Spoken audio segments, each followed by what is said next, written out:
ഒന്നാമത്തേത് പെണ്ണുങ്ങൾ എന്ന് പറയുന്നൊരു ഗ്രൂപ്പാണ്. പെണ്ണുങ്ങൾ അങ്ങനെ തന്നെ പറയുന്നു, പെണ്ണുങ്ങൾ.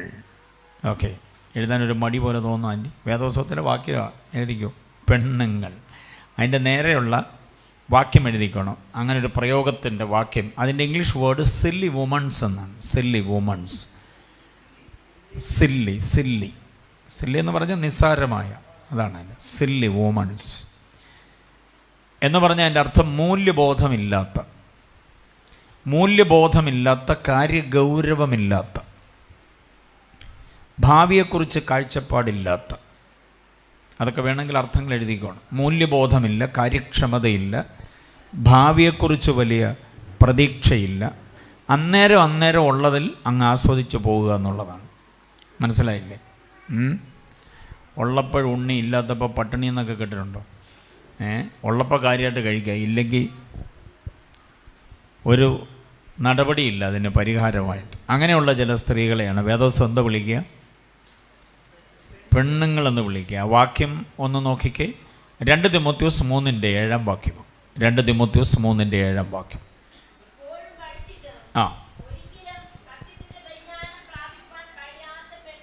കണ്ടോ, ഒത്തിരി ബൈബിൾ ക്ലാസ്സിൽ സംബന്ധിക്കാറുണ്ട്. മാസയോഗം, കാത്തിരിപ്പ് യോഗം, ഉപവാസ പ്രാർത്ഥന, സഭായോഗം, ക്യാമ്പ്, അത് ഇതൊക്കെ മുടങ്ങാതെ പോകാറുണ്ട്. പക്ഷെ എന്തോ കിട്ടത്തില്ല അവർക്ക്, പരിജ്ഞാനം കിട്ടത്തില്ല, പരിജ്ഞാനം പ്രാപിക്കത്തേയില്ല. ഭാവം, പടുതിയും നടപ്പും ഒക്കെ കണ്ടു കഴിഞ്ഞാൽ എൻസൈക്ലോപീഡിയ ആണെന്ന് തോന്നിപ്പോവും. പക്ഷെ ഒരു ബോധവും ഇല്ല. ആ സൈസുകളെ വേദോസ്തം എന്തോ വിളിക്കുന്നു? പെണ്ണുങ്ങളെന്നാണ് വിളിക്കുക. സഭയിലുള്ള നിങ്ങളെ ആരെയും അങ്ങനെ വിളിക്കാൻ അനുവദിക്കാത്ത വിധം സ്വഭാവ രൂപീകരണത്തെ ധന്യമാക്കണം.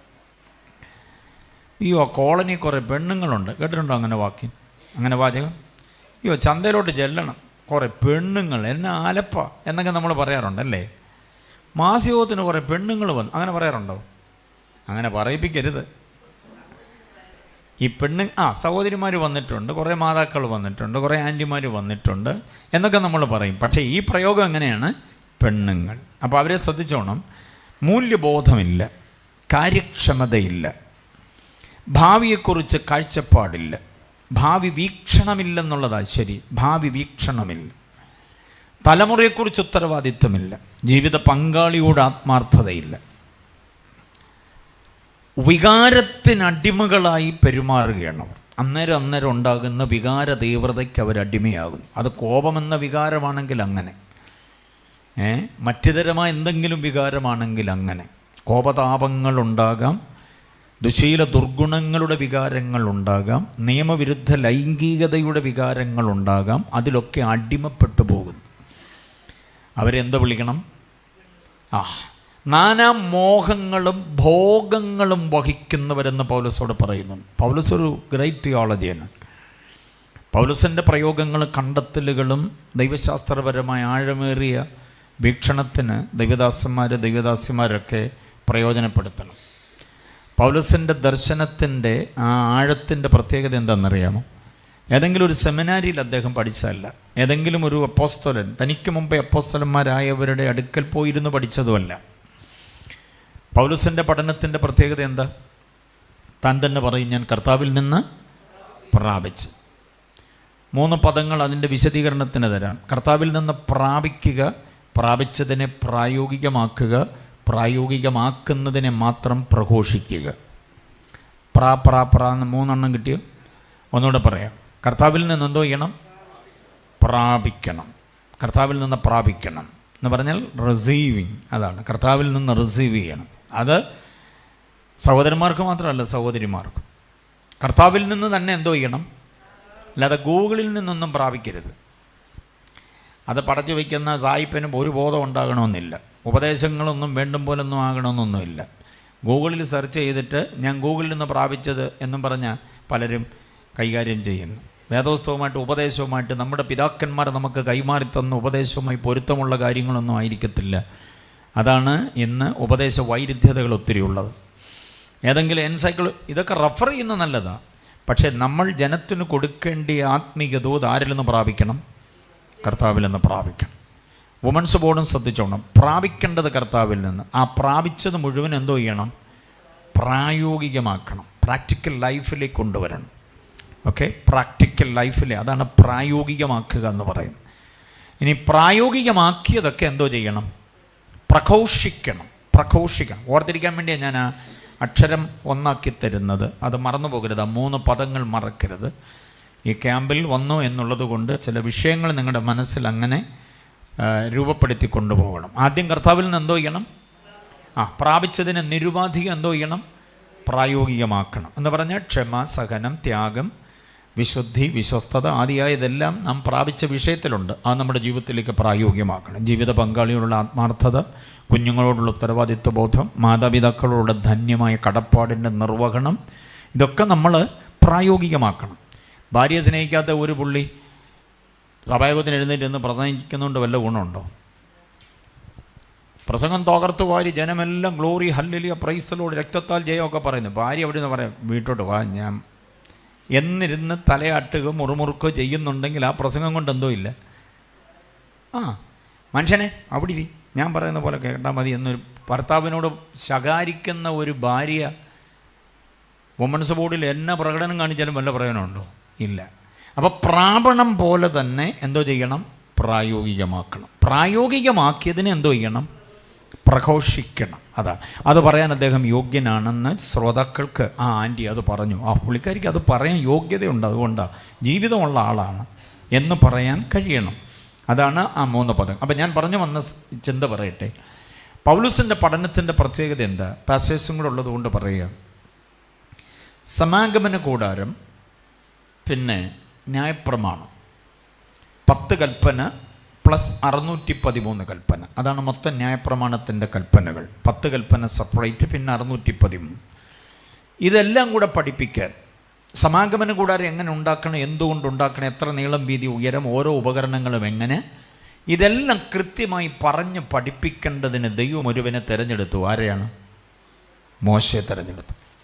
മോശയോട് പറഞ്ഞു, കയറുക മുകളിലേക്ക്. എവിടെയാ? സിനായി മലയുടെ നെറുകയിലേക്ക്. ഉപരിപഠനത്തിനു വേണ്ടി പോകുന്ന നമ്മുടെ കുഞ്ഞുങ്ങൾ UK-യിലും മാംഗ്ലൂരും പൂനെയിലും നയാഗ്രയിലും അങ്ങനെ ന്യൂയോർക്കിലും ഒക്കെ പോകുന്നത് പോലെ മോശ എല്ലാവരോടും ബൈ പറഞ്ഞ് ദേ കയറിപ്പോന്നു സീനായി മലയുടെ മുകളിലേക്ക്. എത്ര ദിവസം ഇരുന്നു അവിടെ? 40 രാത്രികൾ പകലുകൾ അവിടെ ഇരുന്നു. അങ്ങനെ സമാഗമന കൂടാരത്തിൻ്റെ നിർമ്മിതി, അതിൻ്റെ കൺസ്ട്രക്ഷൻ, പിന്നെ നിയമസംഹിതകൾ, ഇതെല്ലാം അദ്ദേഹം പഠിച്ച് ഇറങ്ങി വന്നു. അതാണ് മോശ എന്ന പണ്ഡിതൻ. അതുകൊണ്ടാണ് അദ്ദേഹത്തെ ദൈവപുരുഷൻ എന്നൊക്കെ 90-ാം സങ്കീർത്തനത്തിൻ്റെ ശീർഷകത്തിൽ പറഞ്ഞിരിക്കുന്നത്. ദൈവപുരുഷൻ, ദൈവത്തിൻ്റെ അരികിൽ പോയിരുന്ന് ദൈവത്തിൽ നിന്ന് കേട്ടു പഠിച്ച് മിടുക്കനായി ഇറങ്ങി വന്നയാൾ. അപ്പോൾ സമാഗമന കൂടാരത്തെ ന്യായപ്രമാണത്തെയും പഠിപ്പിക്കാൻ ദൈവം മോശ എവിടെ കൊണ്ടുപോയി? സീനായി മലയിൽ. പക്ഷേ സമാഗമന കൂടാരത്തേക്കാൾ തികവേറിയ കൂടാരം, സത്യകൂടാരം, അതേതാണ്? ദൈവസഭ. ദൈവസഭയുടെ ഉപദേശങ്ങൾ അത് 613 ഇഷ്ടം പോലെയാണ്. മത്തായി മുതൽ വെളിപ്പാട് വരെ കിടക്കുന്ന പുസ്തകങ്ങളിൽ വാരി നിറച്ചിട്ടുള്ള ലേഖനങ്ങളിൽ വാരി വിതറിയിട്ടുള്ള ഉപദേശങ്ങൾ എണ്ണിയാൽ അതൊന്നും അല്ല. റോമാലേഖനം 12-ാം അധ്യായത്തിൽ തന്നെ 30 പ്രായോഗിക ഉപദേശങ്ങളുണ്ട്. ചിന്തിച്ചിട്ടുണ്ടോ നിങ്ങൾ? 30 പ്രായോഗിക ഉപദേശങ്ങളുണ്ട് റോമാലേഖനം 12-ൽ തന്നെ. അപ്പോൾ അങ്ങനെ വരുന്ന പറഞ്ഞാൽ ഓരോ അധ്യായങ്ങളിലും ഓരോ പുസ്തകങ്ങളിലും എത്ര ഉപദേശങ്ങളാണ്. ഈ ഉപദേശങ്ങളെ മുഴുവനും പഠിപ്പിക്കാൻ ദൈവം ഒരുവനെ തിരഞ്ഞെടുത്തു. ആ പുള്ളിയുടെ പേരാണ് പൗലോസ്. തിരഞ്ഞെടുത്ത പൗലോസിനോട് സീനായി മലയുടെ നെറുകയിലേക്ക് വരാനല്ല പറഞ്ഞത്, അദ്ദേഹത്തെ കൊണ്ടുപോയത് 3-ാം സ്വർഗത്തിലേക്കാണ്. എവിടെ കൊണ്ടുപോയി? അപ്പോൾ ആരാ ഇതിൽ സ്കോളർ? ആരാന്ന് പറ. സീനായി മല യൂണിവേഴ്സിറ്റി പോയി പഠിച്ച പുള്ളിയാണോ, സ്വർഗത്തിൽ പോയി പഠിച്ച പുള്ളിയാണോ സ്കോളർ? ഞാനൊരു കാര്യം വളരെ ഭയത്തോടെ പറയാം, നമുക്കും അതിനുള്ള അവസരങ്ങളുണ്ട്. ചില വിശേഷ ദർശനങ്ങളും ആലോചനകളും ആത്മാവിൽ നമുക്ക് നൽകി ചിലത് പഠിപ്പിക്കാൻ ദൈവത്തിന് കഴിയും. പക്ഷെ നമ്മളെ കിട്ടുന്നില്ല, അതാ കാര്യം.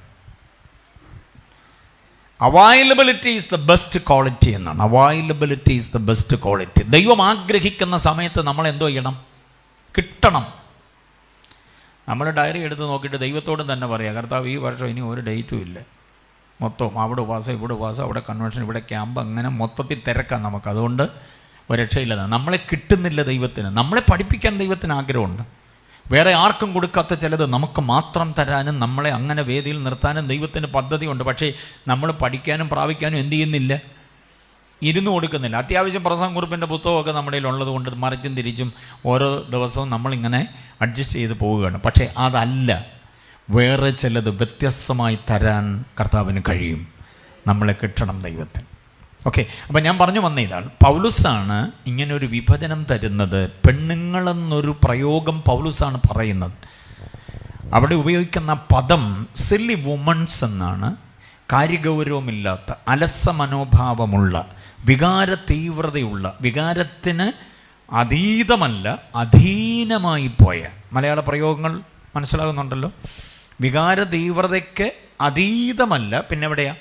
അധീനമാണ്. ഏതെങ്കിലും ഒരു വികാരത്തിന് അടിമപ്പെട്ടു പോവുകയാണ്. അങ്ങനെ വരുമ്പോൾ ഈ സൈസ് വിശ്വസ്തതയില്ലാതെയാകുന്നു, വിശുദ്ധിയില്ലാതെയാകുന്നു, ജീവിത പങ്കാളിയോട് ആത്മാർത്ഥതയില്ലാതെയാകുന്നു. അങ്ങനെയൊക്കെയുള്ള ഒത്തിരി ആളുകൾ, അവരെ വേദപുസ്തകം എന്തോ വിളിക്കുന്നു? പെണ്ണുങ്ങൾ. അവരുടെ ലക്ഷണം അവിടെ പറയുന്നുണ്ട്. എത്ര പഠിച്ചിട്ടും അവർക്ക് എന്തോ കിട്ടുന്നില്ല? പരിജ്ഞാനം കിട്ടുന്നില്ല. മനസ്സിലായോ? നാനാ മോഹങ്ങൾക്കും പിന്നെ ഭോഗാലസ ജീവിതത്തിനും അവർ മുൻപന്തിയിലാണ്. അതാണത്. കഴിക്കണം, കുടിക്കണം, ഭോഗിക്കണം എന്നിത്യാദി ചിന്തകളല്ലാതെ അവർ ഈ ടൈപ്പ് ഒരു സാധനമാണ് യോസഫിനെ വിശുദ്ധിയിൽ നിന്ന് വീഴ്ത്തിക്കളയാൻ ശ്രമിച്ച പൊത്തിഫറിൻ്റെ ഭാര്യ. മനസ്സിലായില്ലേ? അത് പെണ്ണുങ്ങൾ എന്ന ആ ഒരു ഗ്രൂപ്പിൽപ്പെടുത്തേണ്ട ഒരു സംഗതിയാണ്. അതുപോലെ പരിജ്ഞാനമില്ലാതെ ഭർത്താവിൻ്റെ മീതെ ആധിപത്യം സ്ഥാപിക്കുന്ന ഒരു സ്ത്രീയാണ് ഇസബേൽ. അവരൊക്കെ ഏത് ഗ്രൂപ്പിൽപ്പെടും? ഉദാഹരണം വേണം എഴുതിക്കോണം. പെണ്ണുങ്ങൾ എന്നുള്ളതിന് ഉദാഹരണം എഴുതിക്കോണം. പൊത്തിഫറിൻ്റെ ഭാര്യ, പിന്നാരാ? ഇസബേൽ. പിന്നെ നിങ്ങൾ കണ്ടെത്തിക്കോണം, ഇതേപോലെ വഴിതെറ്റി ചരിത്രത്തിൽ ഇടം തേടിയിട്ടുള്ള പരാമർശിക്കപ്പെടുന്നവരുണ്ട്. ഭർത്താവിൻ്റെ മീതെ ആധിപത്യം സ്ഥാപിക്കാൻ ഒരു ഭാര്യയും വേദപുസ്തകം അനുവദിക്കുന്നില്ല. അപ്പോൾ അവരെല്ലാവരും പെണ്ണുങ്ങൾ എന്നുള്ള തലത്തിലാണ് വരിക. വാക്യം മറക്കരുത്, 2 തിമോത്തിയോസ് 3:7. ഓക്കെ, രണ്ടാമത്തെ നമ്പർ 2 എഴുതണം. സ്ത്രീകൾ എന്നാണ് പേര്. സ്ത്രീകൾ വിശേഷവിധിയായൊരു പ്രയോഗമാണ്. സ്ത്രീകൾ, അവരുടെ ലക്ഷണങ്ങൾ പഠിക്കുമ്പോൾ നമുക്ക് പെണ്ണുങ്ങൾ എന്നിവർക്കുള്ള വ്യത്യാസം എന്താണെന്ന് നമുക്ക് മനസ്സിലാവും. സ്ത്രീകൾ. വാക്യം എഴുതിക്കോ. 1 തിമോത്തിയോസ് 2:9. 1 തിമോത്തിയോസ് 2:9, 3:11. 2 വാക്യങ്ങൾ എഴുതിക്കോണം. 1 തിമോത്തിയോസ്, നമ്മൾ മറ്റേത് എഴുതിയത് 2 തിമോത്തിയോസ് ആണ്. ഇത് 1 തിമോത്തിയോസ് 2:9, പിന്നെ 3:11. വായിച്ച 2 വാക്യങ്ങളും. കണ്ടോ? ആ പ്രയോഗം കണ്ടോ? ആ സംബോധന കണ്ടോ? ഔവണ്ണം പെണ്ണുങ്ങളെന്നല്ല, പിന്നെ സ്ത്രീകൾ. വായിച്ചേ. യോഗ്യമായ, അവരുടെ ലക്ഷണം പറയുന്നത് കേട്ടോ. യോഗ്യമായ വസ്ത്രധാരണം, പിന്നെ ലജ്ജാശീലം. സ്ത്രൈണതയുടെ ഒരു സൗന്ദര്യമാണ് ലജ്ജാശീലം എന്ന് പറയുന്നത്. ലജ്ജാശീലം എന്ന് പറഞ്ഞാൽ കാലിന് നഖം കൊണ്ട് കളവും വരച്ച് നഖം കടിച്ച് ഒരുമാതിരി വളഞ്ഞു തിരിഞ്ഞ് ചളുങ്ങി നിൽക്കുന്നതിനല്ല ലജ്ജാശീലം എന്ന് പറയുന്നത്. ഞാനൊരു സ്ത്രീയാണ്, ഞാനൊരു ഭാര്യയാണ്, ഞാനൊരു അമ്മയാണ്, ഞാനൊരു വല്യമ്മച്ചിയാണ്, ഞാനൊരു ആൻറ്റിയാണ് എന്ന ബോധത്തോടുകൂടെ സംസാരിക്കുകയും നോക്കുകയും ഇടപെടുകയും ചെയ്യുന്ന ആ പ്രവണതയ്ക്കാണ് എന്തോ പറയുക? ലജ്ജാശീലം. ഒരു പുരുഷനെ പോലെ ചാടാനും ഓടാനും മതിൽ കയറാനും മരത്തെ കയറാനും ഒന്നും ഒരു സ്ത്രീയെ അനുവദിക്കുന്നില്ല സമൂഹം. കയറുന്നവരൊക്കെ ഉണ്ടാകാം, പക്ഷേ സമൂഹം അനുവദിക്കുക. അങ്ങനെ കയറുന്നവരെ നമ്മൾ എന്തോ വിളിക്കണം? അരയ്ക്കാൻ തേങ്ങയില്ല. അതിനാ ഞാൻ ഇപ്പോൾ ഇട്ടുകൊണ്ട് വരാമെന്ന് പറഞ്ഞൊരു സ്ത്രീ തെങ്ങിലോട്ട് കയറുകയാണെങ്കിൽ അവളെ സ്ത്രീ എന്നല്ല വിളിക്കേണ്ടത്, എന്താ വിളിക്കണം? പെണ്ണുങ്ങൾ എന്നുള്ള ടൈപ്പാണ്. വേറൊരു സ്റ്റൈലാണ് അവരുടെ ലൈഫ്. ആദർശമൊക്കെ വേറെ ഒന്നാണ്. അതതിൻ്റെ സംഗതി. പൊട്ടിച്ചിരിക്കുക, അട്ടഹസിക്കുക, അങ്ങനെയൊക്കെയുള്ള. ചിരിക്കാം, സ്ത്രീകൾക്ക് ചിരിക്കാം, പക്ഷേ അതിനകത്ത് സ്ത്രൈണതയുടെ ഒരു ഭാവം വേണം. സ്ത്രൈണത എന്ന് പറയുന്നതാണ് ഇവിടെ ലജ്ജാശീലം എന്ന് പറയുന്നത്. സ്ത്രീക്ക് അവളുടേതായിരിക്കുന്ന സ്ത്രൈണതയുടെ അച്ചടക്കം വേണം. അതാണ് അവളുടെ സൗന്ദര്യമെന്നും. അത് ഫെയർ ആൻഡ് ലവ്ലി പൊട്ടി അടിക്കുന്ന പോലെ വാരി തേച്ചോണ്ട് നടക്കുന്നൊന്നുമല്ല സൗന്ദര്യം. സ്വഭാവത്തിൻ്റെ മഹിമയാണ് സ്ത്രീ സൗന്ദര്യമെന്ന് പറയുന്നത്. മനസ്സിലായില്ലേ? അപ്പം ലജ്ജാശീലം. പിന്നെന്താ?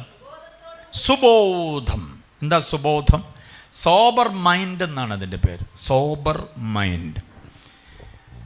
വുമൻസ് ബോർഡിൽ ആർക്ക് പറയാം? സോബർ മൈൻഡ് അഥവാ സുബോധം എന്നുള്ളതിൻ്റെ വേദപുസ്തക ഭാഷ എന്താ? സുബോധം എന്നതുകൊണ്ട് ഉദ്ദേശിക്കുന്നത് എന്താ? സുബോധം, സോബർ മൈൻഡ്. അതിൻ്റെ ആശയം എഴുതിക്കണം. സുബോധം എന്ന് പറഞ്ഞാൽ വീണ്ടു വിചാരം, വകതിരിവ്. അതിൻ്റെ വിശദീകരണം എന്തു വേണം, എന്തു വേണ്ട, എന്ത് തള്ളണം, എന്ത് കൊള്ളണം, ഈ വകതിരിവാണ് എന്തോ പറയുന്നത്, സുബോധം. Okay. Good morning, good night, കഴിച്ചോ, കുടിച്ചോ, ഉടുത്തോ, ആരെങ്കിലും വാട്സപ്പിൽ മെസ്സേജ് ഇട്ടാൽ ഇത് വേണോ വേണ്ടയോ എന്ന് തീരുമാനിക്കുന്നത് ആരാ? സുബോധമുള്ള ആളിനെ അങ്ങനെ തീരുമാനിക്കാൻ പറ്റൂ. ഇതാരെങ്കിലും എനിക്കൊരു ഗുഡ് മോർണിംഗ് തരണേന്ന് പറഞ്ഞ് നോക്കിയിരിക്കുന്ന ജീവികളൊക്കെ അവസാനം പെട്ടുപിഴച്ച് നാശമായി പോകും. മനസ്സിലായില്ലേ? വെറുതെ ചിലർ നമ്മളെ ഇങ്ങനെ മെസ്സേജും ഒക്കെ അയച്ച് നമ്മളെ അവരുടേതാക്കാൻ ശ്രമിക്കുന്ന, അവരുടെ സ്വന്തമാക്കാൻ ശ്രമിക്കുന്ന, അല്ലെങ്കിൽ അവരുടെ ഗ്രൂപ്പിൽപ്പെടുത്താൻ ശ്രമിക്കുന്ന, അവരുടെ വിചാര തീവ്രതകൾക്ക് നമ്മളെ ഇരയാക്കാൻ ശ്രമിക്കും, ആണിനെയും പെണ്ണിനെയും. അപ്പോൾ ഇത് വേണോ വേണ്ടയോ, തള്ളണോ കൊള്ളണോ, ഇതിലെ ഇരുട്ടെങ്ങനെ, ഇതിൻ്റെ പ്രകാശം എന്താ, ഇതിലെ സത്യധർമ്മ ന്യായ നീതി എന്താ എന്ന് വകതിരിച്ചറിയാൻ കഴിയുന്ന കഴിവിനെയാണ് എന്താ വിളിക്കുക? സുബോധം. സുബോധമുള്ളൊരമ്മയ്ക്ക് മാത്രമേ കുഞ്ഞുങ്ങളെ സുബോധത്തിൽ വളർത്താൻ പറ്റുള്ളൂ. കുഞ്ഞു പറയുന്നൊരാവശ്യം സുബോധത്തോടെ, വീണ്ടും വിചാരത്തോടെ അതിനെ അപഗ്രഥിക്കണം, ആഴത്തിലറിയണം.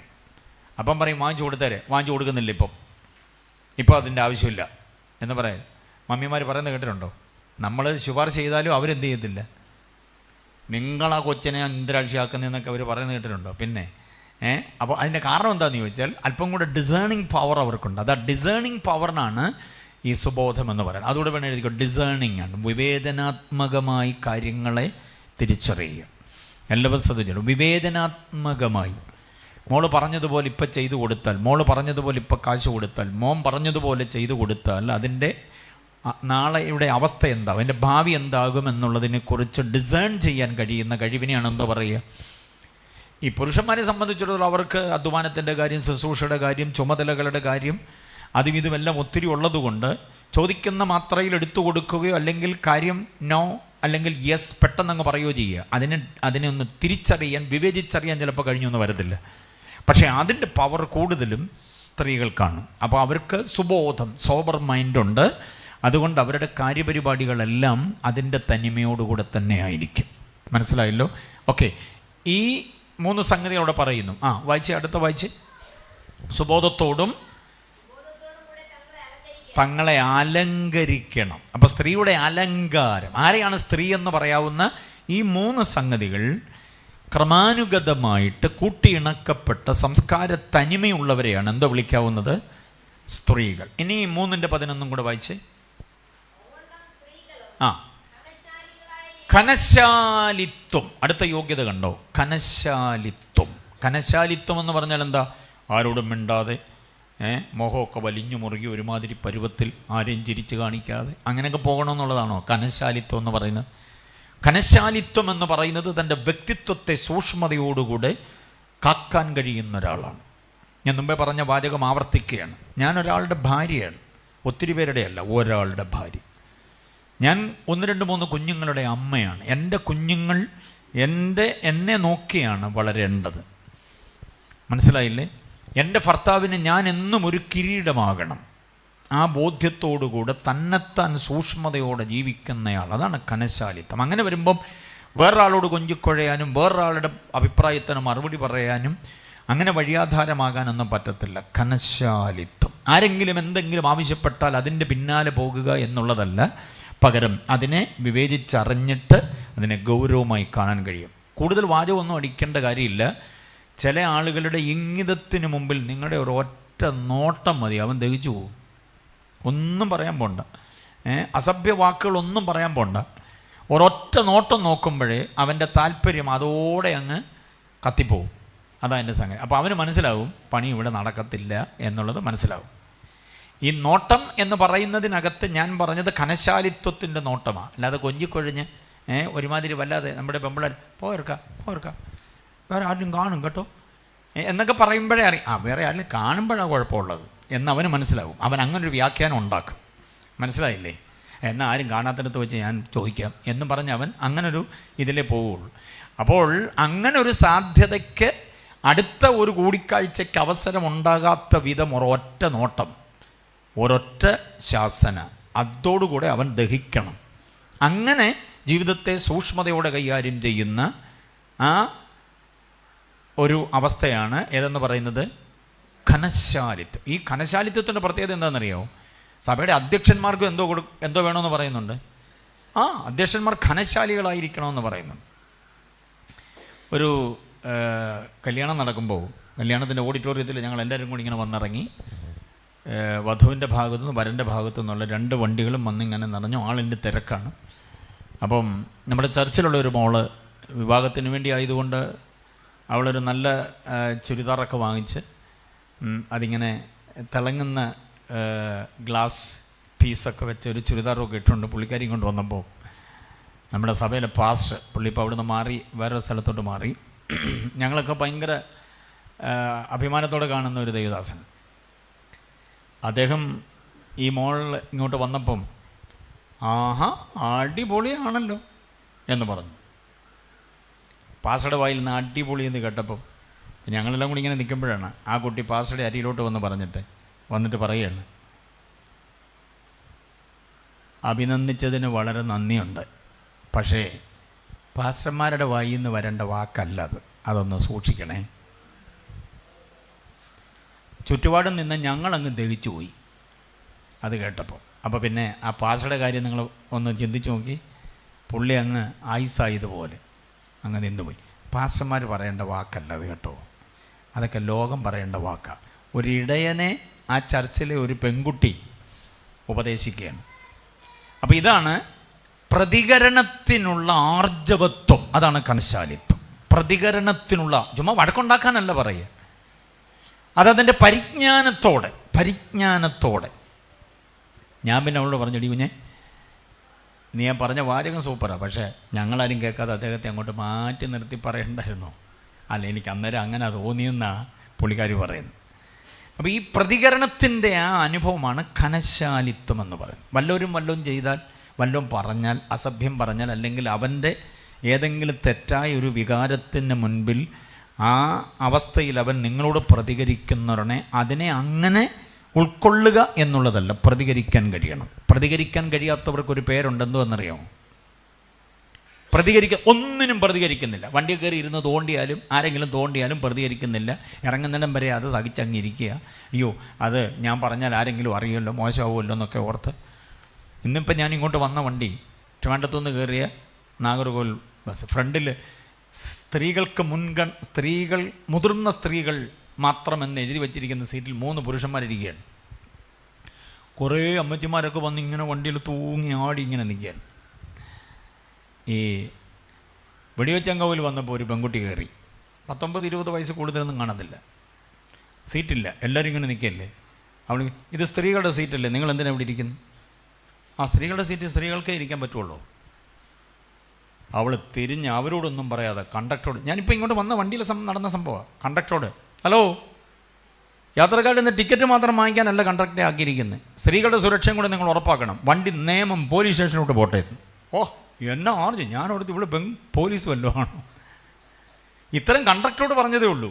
ആ ഇരുന്ന തടിയാമുട്ടന്മാർ 3 പേരും ചാടി എഴുന്നേറ്റ് പുറകോട്ടങ്ങ്. അവർ എന്ത് ചെയ്യുന്ന പോലും പിന്നെ കണ്ടില്ല. എന്നിട്ട് അവളിരുന്നില്ല, അതാ രസം, അവളുടെ പരിജ്ഞാനം. അവളിരുന്നില്ല, അവിടെ നിന്ന് തൂങ്ങി നിൽക്കുന്ന 3 അമ്മച്ചിമാരെ അവിടെ പിടിച്ചിരുത്തി. നിങ്ങളവിടെ ഇരിക്കുക, ഇത്രയും സീറ്റ് നമുക്ക് അവകാശപ്പെട്ടതാ, അതിനകത്ത് വേറെ ആർക്കെങ്കിലും, മോദിക്ക് പോലും ഇരിക്കാൻ പറ്റത്തില്ല അതിനകത്ത്. അവൾ പറയുക, മോദിക്ക് പോലും അതിനകത്ത് ഇരിക്കാൻ പറ്റത്തില്ല, നമുക്ക് അവകാശപ്പെട്ടതാ, ഇത് ചുമ്മാ കയറി നിന്നാൽ പോരാ എന്നും പറഞ്ഞ് അവളൊരു പ്രസംഗം കൂടെ സല്യൂട്ട് ചെയ്തു പോയി ആ കുട്ടിയെ.